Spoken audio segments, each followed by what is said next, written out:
Wow, it came out of nowhere. The United States of America finally applied some of the sanctions on the Russian Federation companies, Lukoil and Rosneft, the biggest Russian oil producers and oil sellers. What happened to our Donny? Has he finally understood that Russia is playing him? Maybe. Well, anyways, let's listen to what Donald Trump said here. Well, I don't know that they will. I think that they'll certainly have an impact. They're massive sanctions. It's sanctions on oil. The two biggest oil companies, among the biggest in the world, but they're Russian. They do a lot of oil.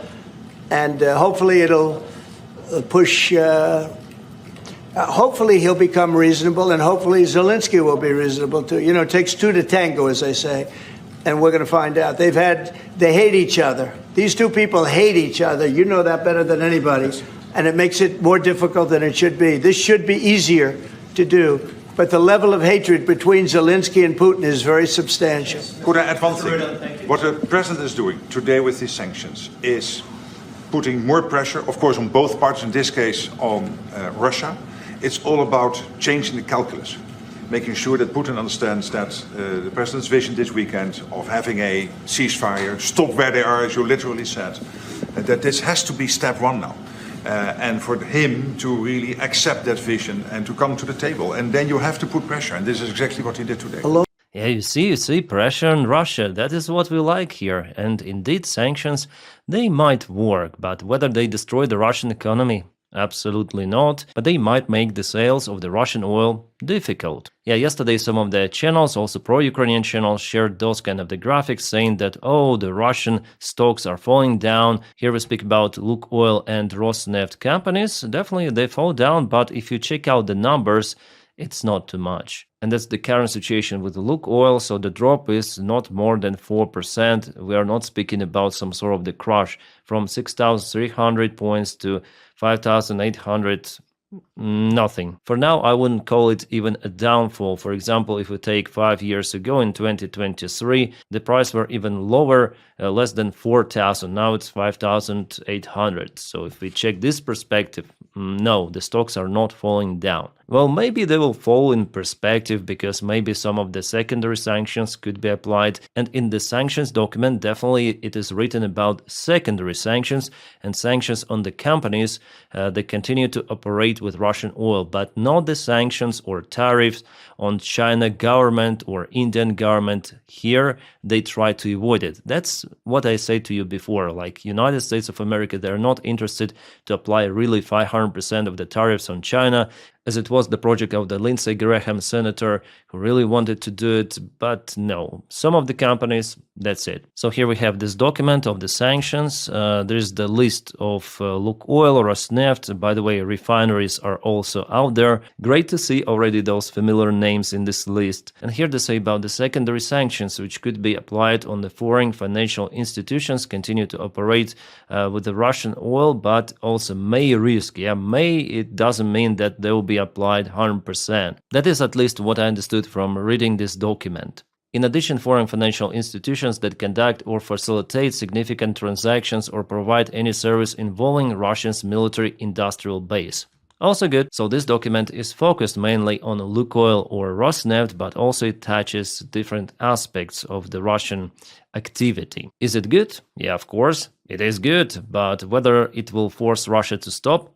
Absolutely not. With Putin, absolutely the war will continue, so not just sanctions should be applied on Russia, but also there should be the massive military support of Ukraine. But Donald Trump still avoids, for example, sending to Ukraine Tomahawks. And also yesterday's information from the Wall Street Journal about the United States lifting restrictions on long-range weapons for Ukraine. Well, Donald Trump himself disapproved this information.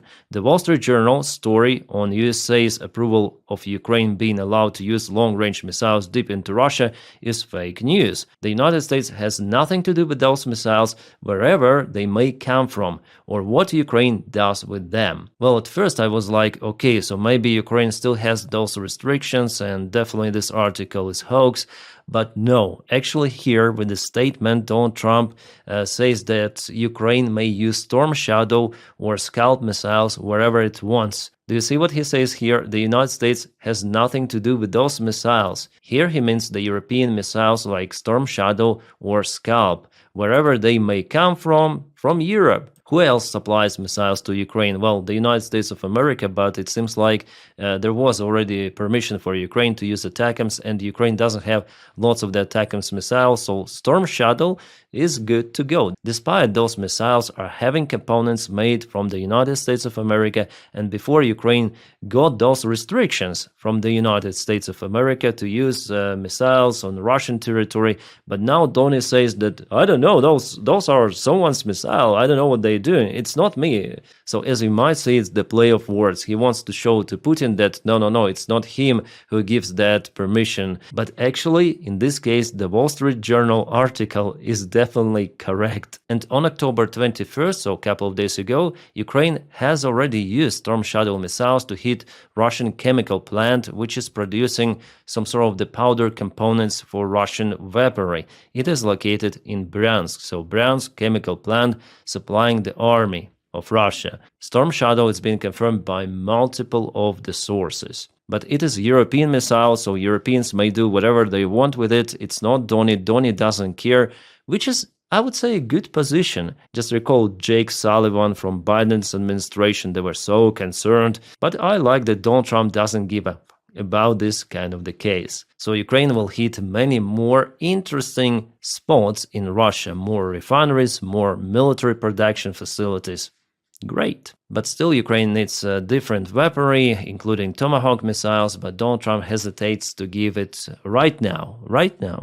And you know what, guys? We should thank one man. Because of him, sanctions were applied. He really asked for it. And the name of the guy is Lavrov, a Russian foreign minister. Right after his talk with Rubio, sanctions were introduced on Russia. No one was as successful as Lavrov before. All of those diplomats from Europe, Ukrainians, internal influence on Donald Trump within United States of America. Apply sanctions, Donny, come on. And here, just one conversation with Rubio. Here you go. By the way, it is great that Rubio is now in charge of this topic and not Witkoff, because Witkoff is absolute crazy guy. Donald Trump himself in Israel said that Witkoff is not competent. Yeah, probably you know that kind of the speech. Witkoff is a realtor, he is my friend, but he knows nothing about Russia, he knows nothing about Ukraine, but at the same time he forced Zelensky to capitulate, and Zelensky wrote about it, and after that there was the twist. So Rubio is now in charge of this deal, so-called deal with Russia, but this deal is not possible, we know it. Russia understands just pressure, but the current pressure, again, even with those sanctions, it's not enough. There should be massive sanctions introduced, not just Lukoil or Rosneft. There should be way more sanctions. So after this conversation between Rubio and Lavrov, it was understandable for Donald Trump that Putin wants to continue the war. They want to occupy Donbass. Zelensky doesn't want to give Donbass to Russia. It is also understandable. Donald Trump actually tried to push Zelensky for this kind of the scenario because Donald Trump wants to finish this war. And for him, it doesn't really matter, okay, this part of the land there, this part of the land here, Donbass, who cares? But for Ukraine, it is very important, and I already told you why, because it's the most robust defense of Ukraine from entire front lines, and by giving this territory to Russia, you just giving the rest of Ukraine to Russia, because after Donbass, there are just open fields, few of the settlements for Russia to go straight to Dnipro, Kharkiv, and maybe next. And after the conversation, Lavrov said that there are Nazis in Ukraine, that Russia will continue to deoccupy the territory from Nazis, something like that. Plus, after that phone call, Russia started to bomb Ukrainian facilities. They aimed actually 2 of the kindergartens. Yesterday, one was hit in Kharkiv, the other one this morning in Kiev. Lots of the other infrastructure was hit, including private buildings, civilian losses. It's crazy. Plus, at the same day, Putin started his nuclear drills, launching one of the missiles towards the United States of America. Yeah, it didn't touch the United States, but it was flowing straight forward to Alaska, the place of the previous meeting between Donald Trump and Putin, some sort of the déjà vu. And for sure, American military spotted those missiles flying,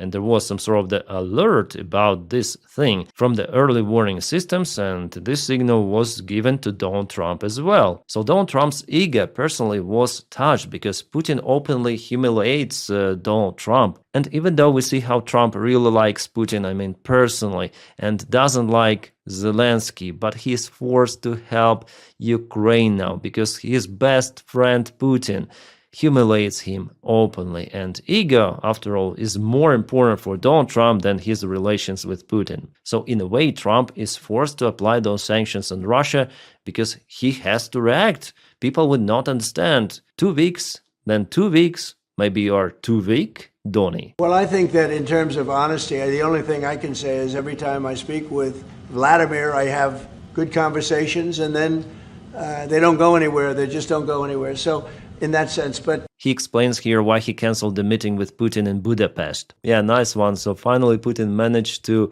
annoy Donald Trump at that kind of the level. By the way, Trump mentioned that Putin wants really to take the entire Ukraine, but Trump insists for the war to stop at the current front lines. By the way, Zelensky also tells the same, that for Ukraine it is okay that if we follow some sort of the Korean scenario with some of the security guarantees. But Russia doesn't agree on that, and that's why Donny had no other choice but to apply those sanctions. Finally, even for his stupid orange mind, it became understandable. Well, hopefully it will be understandable also to support Ukrainian military with everything he can to support. Well, Bloomberg already published the information today that India's Russian oil flow expected to dry up after United States sanctions. Well, it could be definitely a good variant. And Trump is going to talk with Xi Jinping about purchasing the Russian oil. So here we go with this part of the message. How do we end the war with Russia and Ukraine, whether it's through oil or energy or anything else? And I think he's going to be very receptive. He would now like to, I'm not sure that he did at the beginning. He would now like to see that war end.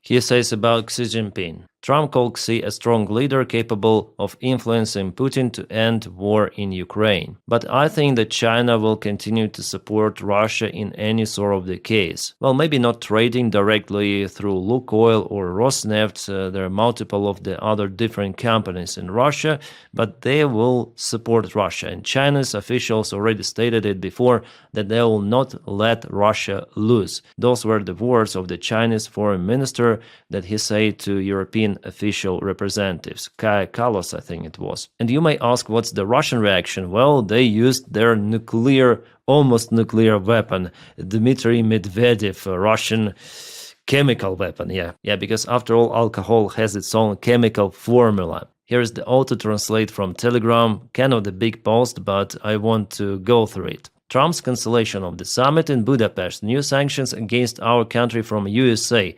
What else? Will there be new weapons besides the infamous Tomahawks? If any of the numerous commentators still had illusions, here you go. The USA is our enemy. And their talkative peacemaker, here he mentions Trump, has now fully taken up the path of war with Russia. Yes, he does not always actively fight on the side of Banderit Kiev yet, but this is now his conflict, not the senile Biden's. Of course, they will say that he could not do otherwise, that he was pressed in Congress, etc.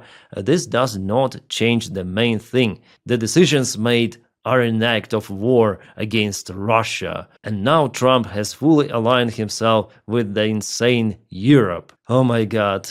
Well, let's continue what Dmitry says here. But there is a clear plus in the next swing of the Trump pendulum. It is possible to strike with various weapons at all Banderit hideouts without looking back at unnecessary negotiations, and to achieve victory exactly where it only possible, on the ground, not behind the desk. Destroying enemies, not making meaningless deals. Well, destroying enemies, he means enemy USA, or what? USA is our enemy, destroying enemies. Right, Dmitry? And yeah, you may say it's the Russian alcoholic Medvedev, but he is a Russian official. He is elsewhere in the Russian TV, and his post is the Deputy Secretary of the Russian Defense Committee, something like that. So he is not the last guy, and he barks, then Putin tells him to bark. He says something that Putin cannot say himself. So the message from Russia is the same. We don't care about your sanctions, we do not care about your tomahawks, we will continue this war.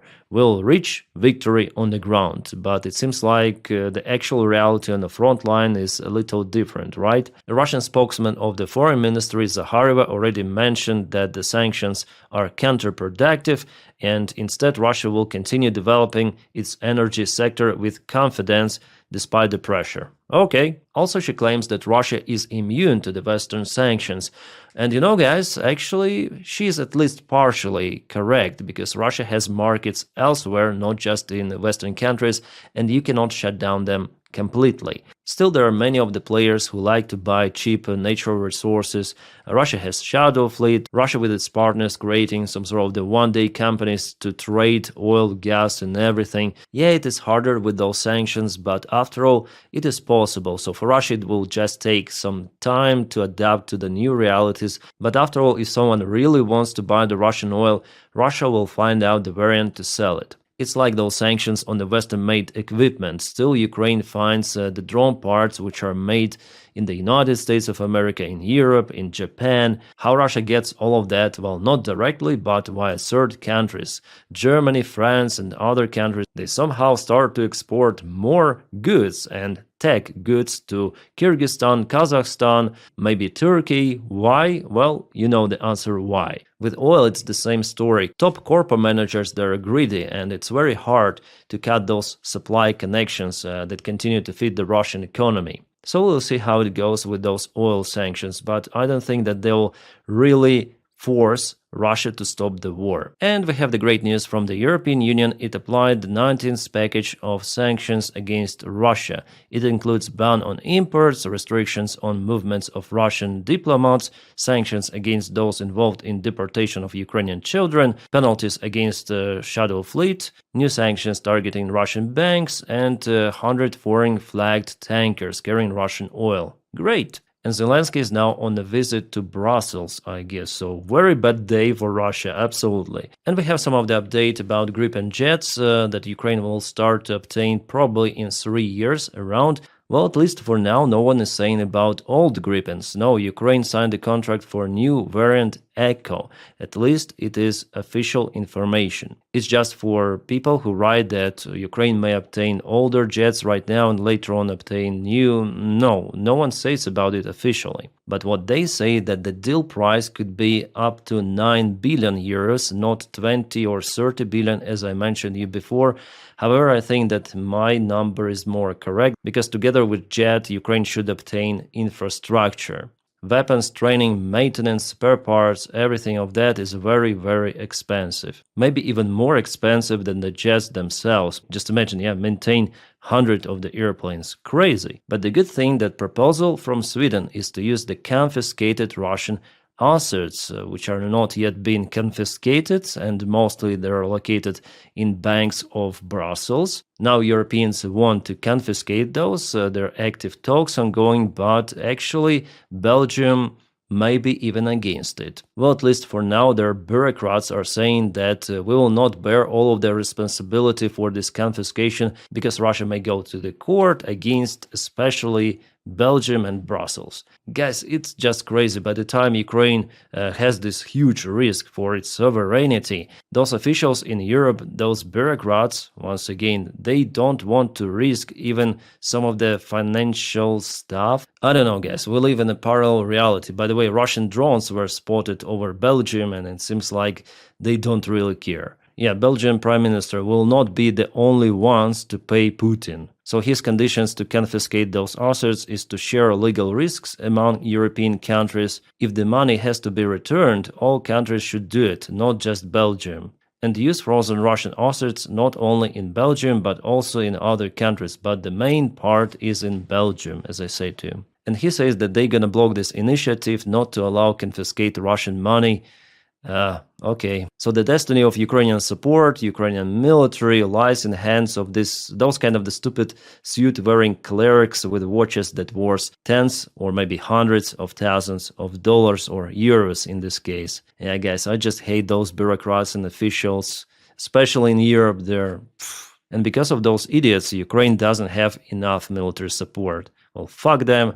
Ukraine will still defend itself against Russia. And luckily we have support from normal, usual people from all around the world. They're purchasing drones, vehicles, everything. Guys, without normal people, Ukraine would have been occupied mainly by Russia a long time ago, without those FPV drones and etc, etc, etc. My friends, thank you so much for your kind support, especially on Patreon and membership of the channel. Without your support, my job is simply not possible. Thanks for you, I am filming more, so expect one more video upload today in a few hours dedicated to situation in Ukraine, front lines and other news. Now I wish you all a peaceful sky wherever you are and have a great time.